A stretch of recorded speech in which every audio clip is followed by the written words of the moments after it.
Morning class 10. We will continue the Gupta dynasty today. Now today we are going to complete this Gupta dynasty. We have started in the last video the Gupta dynasty. Let's recall the Gupta dynasty again, who was the founder of Gupta dynasty, and the next who is. So what we have seen, who was the founder of the Gupta dynasty? Shri Gupta. कौन थे, किसने found किया था? श्री गुप्ता. श्री गुप्ता के बाद कौन आया? तो इस तरह से आप याद करने के लिए एक फ्लो चार्ट भी बना सकते हो कि श्री गुप्ता के बाद घटोत्कच आया. तो घटोत्कच के बाद कौन आया? घटोत्कच का तो यहाँ पे ध्यान रखना है कि सबसे पहले श्री गुप्ता आए. श्री गुप्ता के बाद उनका बेटा कौन आया? घटोत्कच.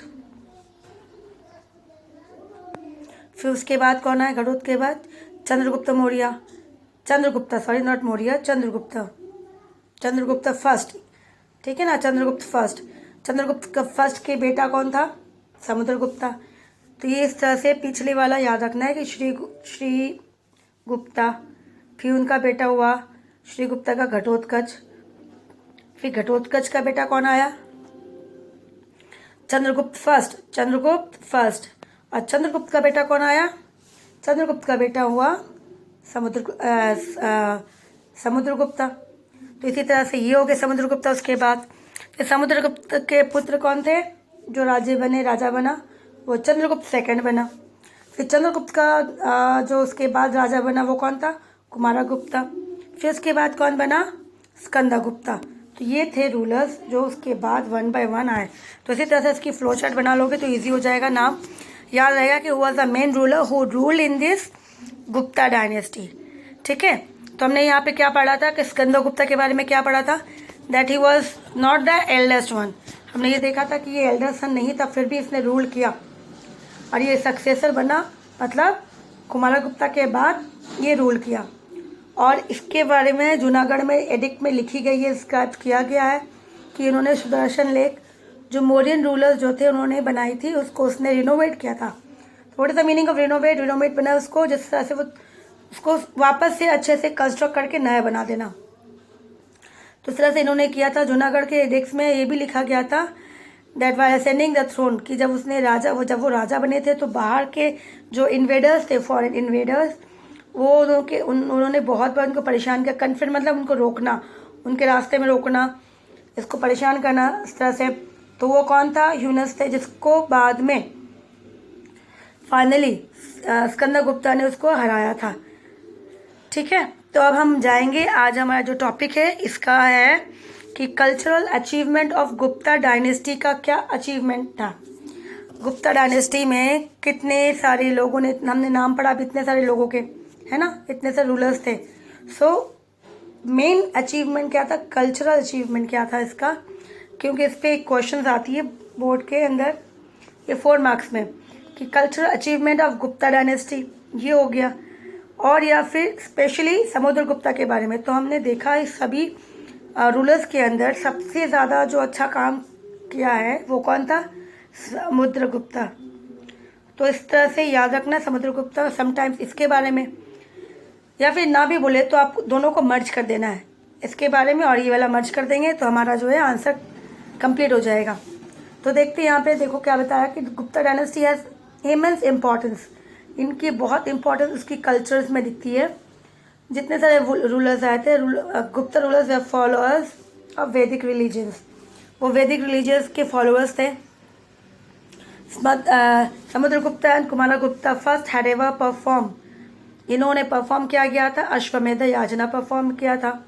ये हमने बार बार पढ़ा. अश्वमेध याजना क्या होता है मैं बार बार बता रही हूँ आपको.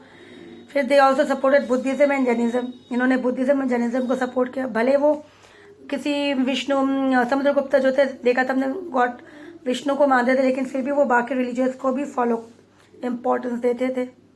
फिर इन्हीं के समय में क्या देखा गया कि चाइनीज पिलग्रिम्स जो थे, फाहिन जो है, इस समय इन्होंने विजिट की थी. किसके पीरियड में? चंद्रगुप्त सेकंड के पीरियड में इन्होंने विजिट की थी इंडिया. तो इस तरह से रिलीजियस इंपॉर्टेंस दिख रहा था, जहाँ पे Chinese pilgrim Fahien as in came India during Chandragupta II. According to his description, it is found that the Gupta Empire was excellent in administration and crime rarely took place.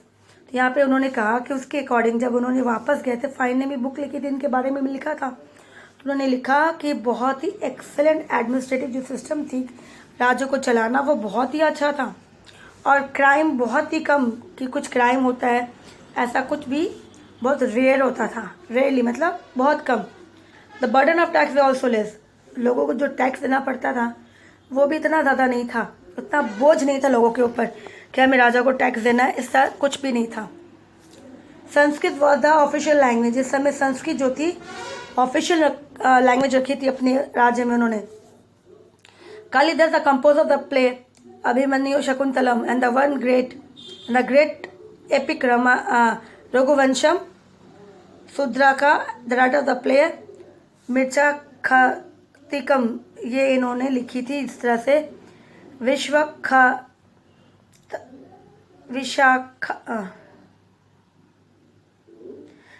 Dutta the writer of the play of Mudraraksha and रिनोड कोशकर Amar Singh they all in the place of Gupta period. तो ये सारे जो थे, क्या कहा गया कि कालिदासा ऑफिशियल लैंग्वेज संस्कृत बोल दिया, उसके साथ कालिदास कंपोजर ऑफ प्ले, जिसने कंपोज की थी कालिदास ने क्या लिखा था, कौन सा प्ले लिखा था, अभियम शकुंतलम, ये लिखा गया था, ये संस्कृत में लिखी गई थी। फिर ग्रेट एपिक्स भी लिखी गई थी, रघुवंशम लिखा गया था, रघुवंशम। फिर इसके बाद Shudraka the writer of the play, तो इस तरह से शूद्रका ने भी क्या लिखा है यहाँ पे, मृच्छकटिकम, ये सारे संस्कृत प्रोनाउंसिएशन वाले वर्ड्स हैं। Vishakha Datta the writer of the play Mudraksha, ये वाले हैं, एंड इसके अलावा एंड द रिनोड, इसके अलावा कोशकर अमर सिंह, ये भी उनके राज्य में as a poet, as a play writer उस समय थे, ये उनके राज्य में, दैट इज उनके कोर्ट में।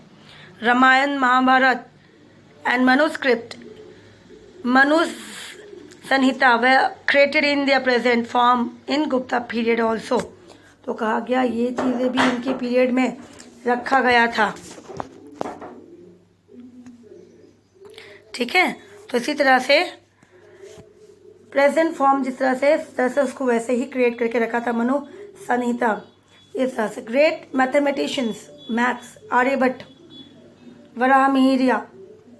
वराहमिहिर आपने क्लास 8 में पढ़ा था, इसके बारे में ब्रह्मगुप्ता के बारे में पढ़ा था क्लास 8 में, कि किस तरह से उन्होंने मैथ्स में कितना सारा डिस्कवर किया था, फॉर्मूले से सब कुछ। तो ये सारे जो थे इस कौन से पीरियड में थे, ये सारे गुप्ता पीरियड में थे। And astrology during this Gupta period, तो एस्ट्रोलॉजी भी थे जो भविष्य करते थे, भविष्यवाणी करते थे। तो ये सभी इतनी नामी, एक तो लिटरेचर से बिलोंग कर रहे थे, कोई मैथ से बिलोंग कर रहा था, कोई एस्ट्रोलॉजी से बिलोंग कर रहा था। डेसिमल सिस्टम भी कहा गया इस पीरियड में इन्वेंट हो चुका था, विच लेटर रिच यूरोप, जो बाद में यूरोप में पहुंचा था। तो सबसे पहले कहाँ पहुंचा देखा गया तो हमारे में ही था, फिर बाद में यूरोप में पहुंचा था थ्रू अरेबियंस, जो अरेबियंस इंडिया में बिजनेस के लिए आए थे, उनके थ्रू बाद में वो अरेबियंस के थ्रू यूरोप को पहुंचा। एविडेंस ऑफ आर्किटेक्चर्स, जो आज आर्किटेक्चर्स भी इंजीनियर्स होते हैं, मकान के डिज़ाइन करते हैं, उस समय भी हमारे इंजीनियर आर्किटेक्चर्स थे, पाई गए एविडेंस के थ्रू। अच्छी अच्छी पेंटिंग्स, मेट्रोलॉजी साइंस, मेट्रोलॉजिकल दो मौसम बताया जाता है कि कैसा होगा मौसम आज का, कैसा होगा आने वाले समय में, क्या हो सकता है, ये चीज़ें भी थी। Obtained from the remains of, अब तो ये सब चीज़ें कहाँ से मिली उनको, फ्रॉम झांसी एंड कानपुर, इन सब की जो एविडेंस मिली, सोर्सेस मिला, फ्रॉम अजंता केव, जहाँ पे Ajanta cave is famous for his painting, and the iron pillar, जो दिल्ली में आयरन पिलर है जो आज तक खराब नहीं हुआ, रस्ट नहीं लगा इसके अंदर ज़रा सा भी।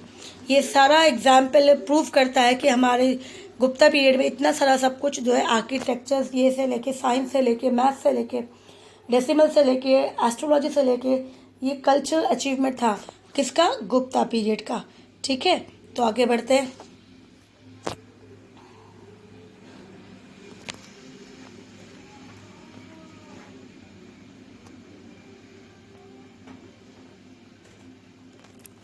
अब यहाँ पे देखो, अभी हमने पढ़ा कि वो पिलर, कौन सी पिलर, आयरन पिलर, वो कहाँ पे लोकेटेड थे? दिल्ली में रिकॉर्डेड। लेकिन दिल्ली पे कहाँ पर है? महरौली। दिल्ली पे कहाँ पे है? महरौली। फ्रॉम, अब वो कितना लंबा है? 80 फीट टॉल। फिर उसके अलावा उसके बाद from the 80 feet tall copper statue of Buddha भी है वहाँ पे। From the 80 feet tall copper statue of Buddha situated at Nalanda from 7.5 feet tall copper.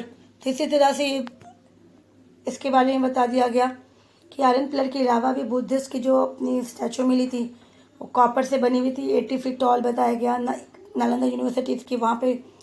और फिर 7.5 feet copper statue of Buddha थी सुल्तानगंज में भी बनाया गया। तो ये सारे एग्जाम्पल्स है गुप्ता पीरियड में कि उस पीरियड में वहाँ के समय में जो थे आर्किटेक्चर्स और हमारा कल्चरल जो अचीवमेंट था बहुत बड़ा था, बहुत अच्छा था। तो इसी तरह से ये इम्पॉर्टेंट है। तो गुप्ता पीरियड का एक तो एडमिनिस्ट्रेटिव सिस्टम और दूसरा उसका कल्चरल अचीवमेंट जो था वो बहुत ज़्यादा फेमस है, जिसके लिए क्वेश्चन जो है इसी के बेस पे मोस्टली पूछा जाता है। ठीक है, फिर हम उसके बारे में पढ़ेंगे उसकी सोसाइटी कैसी थी। Society was traditionally divided into 4 parts. तो ये जो चीज़ें हमने पढ़ा था पहले से ही किसको 4 पार्ट्स में, पहला कौन होता है? ब्राह्मण होते हैं, जो सबसे पहले वेद में जिससे वेद के अकॉर्डिंग सोसाइटी को डिवाइड किया गया था। ब्राह्मण जो सबसे ऊंचे पोस्ट में माने जाते थे, एजुकेटेड होते थे। दे ड्यूटीज टू स्टडी, जिनका काम होता था पढ़ना, टीच करना, परफॉर्म याजना, पूजा पाठ करना, दान पुण्य करना, इस तरह से। फिर उसके बाद पहला हो गया ब्राह्मण। तो दूसरा कौन आया? क्षत्रिय। तो क्षत्रिय था इसका देश को बचाना, डिफेंड करना, सोल्जर्स होते हैं ये। फिर तीसरा है वैश्यस, ऑक्यूपेशन, मतलब इसको हम अगर आज के ज़माने में कहा जाए तो ये कौन है? मर्चेंट्स या फिर ट्रेडर्स। मर्चेंट्स या फिर ट्रेडर्स, आज मोस्टली ट्रेडर्स के नाम से कहा जाता है इसको। आज इसे मेनली ट्रेडर्स, जो बिजनेसमैन होते हैं, जो व्यापार होते हैं, एक जगह से दूसरी जगह सामान ले जाके एक्सपोर्ट इम्पोर्ट का काम करते हैं। तो ये चीज़ थे थर्ड वाले वैसे। उसके अलावा लास्ट वाला जो था शुद्रा, जो इन सभी को पूरी सोसाइटी को साफ सुथरा करना, सर्विस प्रोवाइड करना, उनके लिए उनका काम करना। तो ये था 4, पहला ब्राह्मण, नंबर 1, नंबर 2 क्षत्रिय, नंबर 3 वैश्य और नंबर 4 शूद्रा। ये 4 ग्रुप्स में डिवाइड की गई थी सोसाइटी। फिर in Gupta period the bond of occupation in content to caste has started to be get weakened. अब यहाँ पे कहा गया, जो हमने समाज स्टार्टिंग से देखी आई थी कि कास्ट के अकॉर्डिंग जो लोग जो काम करते हैं वही काम करते जाएंगे, सेम जो काम कर रहे हैं सेम फॉलो करते रहेंगे। लेकिन इसकी पीरियड में, गुप्ता की पीरियड में बताया गया ये थोड़ा वीकेंड, मतलब अब ज़रूरी नहीं था कि जो लोग ब्राह्मण है वो ब्राह्मण का ही काम करेंगे, वो क्षत्रिय नहीं हो सकती है, वो क्षत्रिय जो है ब्राह्मण नहीं हो सकते। ये चीज़ें थोड़ा उनमें थोड़ा वीकेंड होने लगी। जैसे आज हमारे में एक कास्ट सिस्टम जो है ऑक्यूपेशन वाला मायने नहीं रखता, कोई भी कुछ भी काम कर सकते हैं। तो इसी तरह से इसमें भी कहा गया कि इसमें थोड़ा सा वीकेंड, मतलब तो फ्लेक्सिबिलिटी आने लगी थी। Even after all this the base of caste was birth. इसके अलावा भी लेकिन क्या चीज़ देखा? The basic of caste was birth, कि अगर आप उस कास्ट में जन्म लेते हो तो अभी आप उस कास्ट के बिलोंग करोगे, अपने आप चेंज नहीं कर सकते इंस्टेड ऑफ सिल्क और एक्शंस। इसके अलावा भी कि आप क्या काम करते हो, उसके अलावा आपका जन्म भी बहुत इंपॉर्टेंट है। Women has an important place in the society. उस समय वुमेन्स को इम्पॉर्टेंट स्टेटस मिलता था सोसाइटी के अंदर। इन religious activity the presence of wife along with husband was mandatory, कि कोई भी उत्सव हो, कोई भी पूजा पाठ हो, अगर हस्बैंड वाइफ साथ में नहीं रहेंगे तो वो कंप्लीट नहीं मना। तो इसीलिए मैंडेटरी, एक तो होता कंपलसरी, लेकिन ये मैंडेटरी है, मतलब कंपलसरी से भी इम्पॉर्टेंट है। तो इसी तरह से सोचो कि उस समय भी womens they have important place. Womens got educated, उन्हें पढ़ाया जाता था। व्हील मतलब पर्दा सिस्टम वॉज नॉट प्रिवेलेंट, उस समय पर्दा सिस्टम नहीं था। ठीक है, व्हील सिस्टम नहीं था। At that time 8 type of marriage way prevalent. उस समय 8 type of marriage system was prevailing, मतलब होता था। कैसा? द प्रैक्टिस ऑफ स्वयंवर, आपको ये पता ही है स्वयंवर क्या होता है, वॉज ऑल्सो प्रिवेलेंट, कि अपनी इच्छा से वो जो भी किंग होते थे उनको जो अच्छा लगता था उस तरह से वो अपनी चॉइस के अकॉर्डिंग। फिर मुद्रा वस्तक Karana Ambastha Prasava and Ugra they the mix caste during Gupta period. अब यहाँ पे देखा हमने कि स्वयंवर तो होता था, उसके साथ साथ 8 टाइप ऑफ मैरिज के साथ स्वयंवर भी था। इसके अलावा ये कास्ट जो थे मिक्स कास्ट गुप्ता पीरियड में, ये सारे जो थे कास्ट जो इस समय प्रिविलेंट थे गुप्ता के पीरियड में और मिक्स थे, विच वे एग्रेसिव अपने काम से और बहुत ज़्यादा कि जो करना है वो करना है, क्रोधित थोड़ा सा में एक बहुत ज़्यादा बोल सकते हैं एग्रेसिव होता है, जो बहुत ज़्यादा अपने आप में इन्वॉल्व हो जाते हैं। किसी को अगर कोई प्रॉब्लम क्रिएट करता है तो बहुत गुस्से भी हो जाते हैं इस तरह से। उसके बाद आता है Kayastha was a section of class during Gupta period but later it emerge in the form of caste. ये भी एक सेक्शन था, क्लास था, लेकिन बाद में वो कास्ट में आ गया, कास्ट के रूप में आ गया। ठीक है। Womens were have been ideologically depicted in literature of Gupta period. Womens को भी एक इम्पॉर्टेंट स्टेटस दिया गया था, उसके लिटरेचर में भी उसके बारे में भी लिखा गया वुमेन्स के बारे में।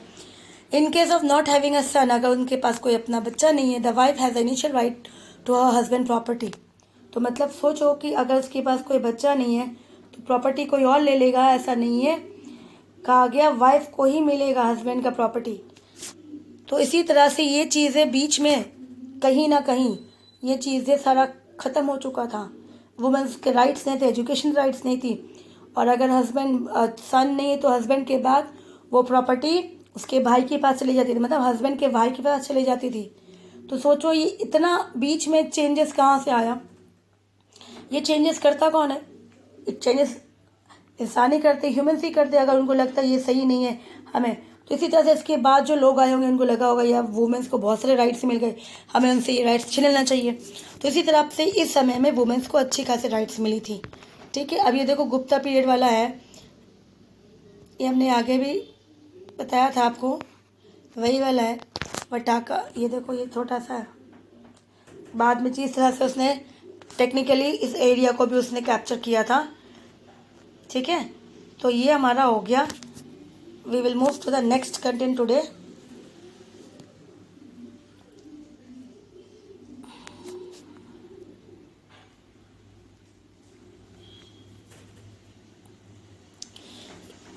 अब ये देख लो, ये है coins of Samudragupta, gold coin circulated by Chandragupta Vikramaditya उसके समय में का। तो इस तरह से दोनों ही गोल्ड कॉइन है, उन दोनों के अलग अलग पिक्चर्स हैं, किस तरह से क्या काम कर रहे हैं, इस तरह से इसके बारे में सर्कुलेट हुआ गया था। फिर आज हम शुरू करते हैं एक नया डायनेस्टी, वर्धमान डायनेस्टी, इसके बारे में। ये छोटी सी डायनेस्टी है, गुप्ता से बहुत ही छोटी डायनेस्टी है। ठीक है। सतवा डायनेस्टी जैसा था उतना ही है, ये वाला भी सेम है, वैसा ही है। हाँ, this dynasty began in 6th century. ये 6th सेंचुरी में शुरू होती है near Thaneshwar with Pushyabhuti who was the worshipper of Shiva. तो ये डायनेस्टी किसने शुरू किया? पुष्यभूति। और ये किसके पुजारी थे, किनके पूजा करते थे? गॉड शिवा के। 3 Kings was build born in this dynasty. और इस राज्य में, इस डायनेस्टी में मेन जो 3 रूलर्स है जो रूल किए वो था प्रभाका वर्धना, राज्यवर्धना और हर्षवर्धना। ठीक है। इनमें से सबसे ज़्यादा फेमस जो थे वो हर्षवर्धना हुए थे। After the death of Prabhaka Vardhana his elder son, तो प्रभाका वर्धना के बाद उनका जो बड़ा बेटा था राज्यवर्धन वो राजा बना। But shortly after his coronation, जैसे ही उसको राजा बनाया गया, he has to engage in several battles. राजा बनते ही उसकी युद्ध बहुत बार हुई, बहुतों के साथ हुई। And he was assassinated by Gaud rulers. उसके बाद एक युद्ध में जो बाहर वाले जो इन्वेडर्स थे, गॉड रूलर्स, शाका जो थे, इनके थ्रू उन्होंने उनको पकड़ लिया। ठीक है।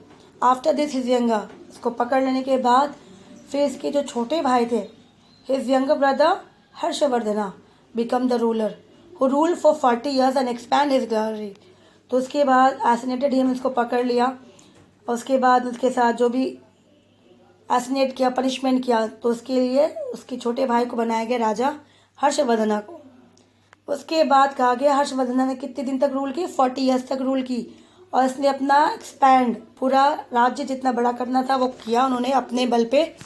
And he did not have any child, उनका कोई भी बच्चा नहीं था। So Pushyabhuti dynasty end as with his death, तो इसके कारण इनका जब कोई बच्चा नहीं था तो पुष्यभूति डायनेस्टी का अंत इनके मरने के बाद ही खत्म हो गया। तो हमने देखा है इसकी डायनेस्टी बहुत छोटी सी थी, शुरुआत की पुष्यभूति, फिर उसकी 3 पुत्र, उसके बाद पुष्यभूति के बाद कौन आया, प्रभा का वर्धना, फिर उनका बेटा राजवर्धना। राजवर्धना की लड़ाई के कारण जिसको एसिनेट किया, किसने किया, शशांका जिसने थे उन्होंने किया। तो उसके बाद उसका छोटा भाई जो आया हर्षवर्धना बना राजा। हर्षवर्धना के उसने फिर भी रूल अच्छा सा किया, 40 ईयर्स तक रूल करने के बाद he died because he don't have any child. तो इसके लिए राज्य जो था वहीं पर ख़त्म हो गया। अब आगे देखते हैं कि इस राज्य में इन्होंने और क्या किया, किस तरह से काम किया। द सिचुएशन एक्सट्रीमली, क्या बोला जा रहा है इसमें कि the situation extremely critical at the time Harsha ascended the throne, जब उसने राजा बना, क्योंकि उसका भाई ऑलरेडी जो थे गौर के अंदर, जैसे बंगाल रूलर शशांका, उन्होंने एसिनेट कर लिया था उसका ब्रदर राज्यवर्धना को। And his younger sister Rajyashri had went away to some unknown place to save himself. तो इसी तरह से इसको तो उसने एसिनेट कर लिया था। उसकी छोटी जो बहन थी राजश्री, वो भी उससे बचने के लिए कहीं जाके छिप गई। In short time itself Harshavardhana become success in determining the whereabouts of his sister. तो इसी समय कहा गया कुछ समय के बाद ही Harshavardhana become successful in determining कि उसकी बहन कहाँ पर है। तो बहुत ही कम समय में हर्षवर्धन ने पता लगा लिया कि उसकी बहन जो है वो कहाँ पर है।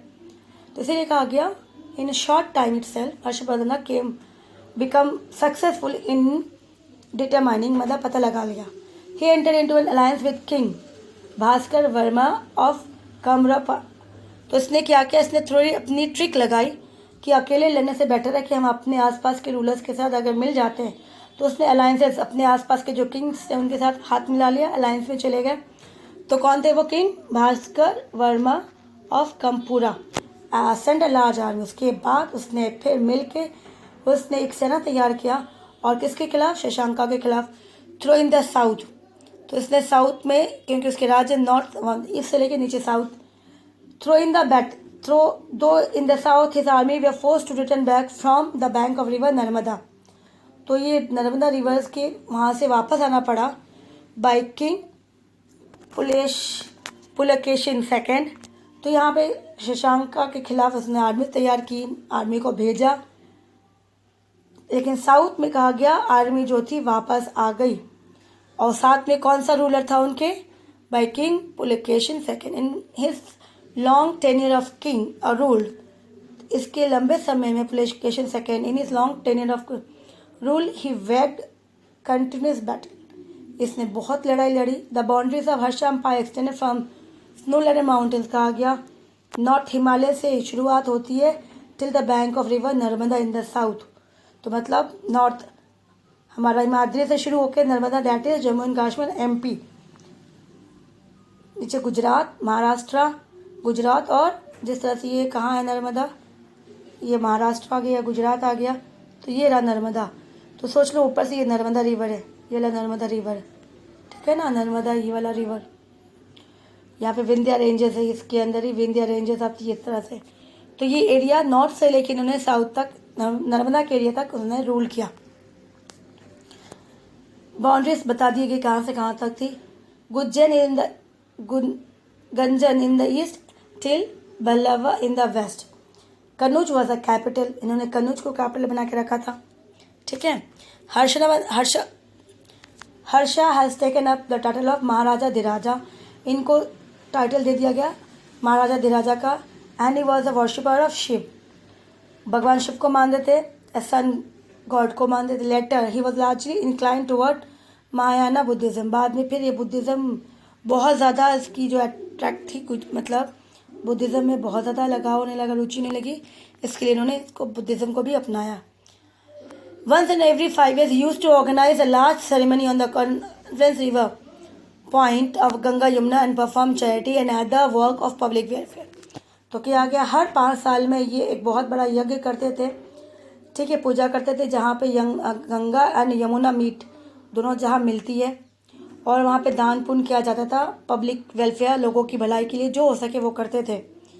चाइनीज ट्रेवलर ह्यूसेंग्स भी यहाँ पे इस समय, इसके समय में, हर्षवर्धना के समय में आए थे, and also attended the 6th ceremony.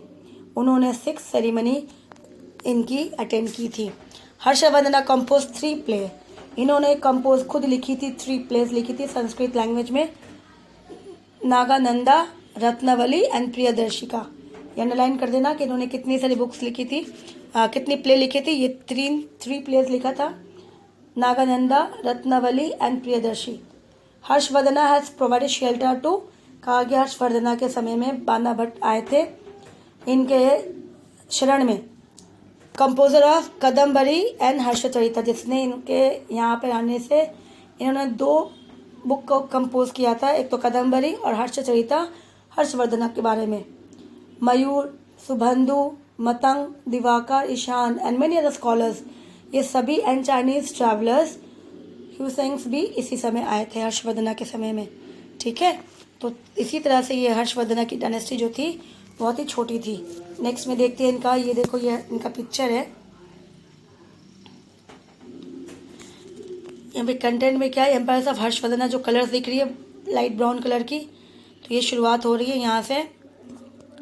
तो ये देखो, ये एरिया यहाँ से यहाँ तक बता रहा है, और इस तरह जैसे मैंने कहा था नर्मदा, ये रहा रिवर नर्मदा, आपको दिख रहा है ये यहाँ, और ये नीचे वाला तापी, दूसरा जो है वो तापी है, तो ऊपर वाला नर्मदा है। तो यहाँ तक का राज्य था इनका, इन्होंने इस्टेब्लिश की थी कंट्रोल, ठीक है। और ये पिक्चर है हर्षवर्धना की, किंग हर्षवर्धना की। तो इसी तरह से आज हम लोग यहीं तक करते हैं, नेक्स्ट क्लास में इसके नेक्स्ट टॉपिक में चलेंगे। Till then take care.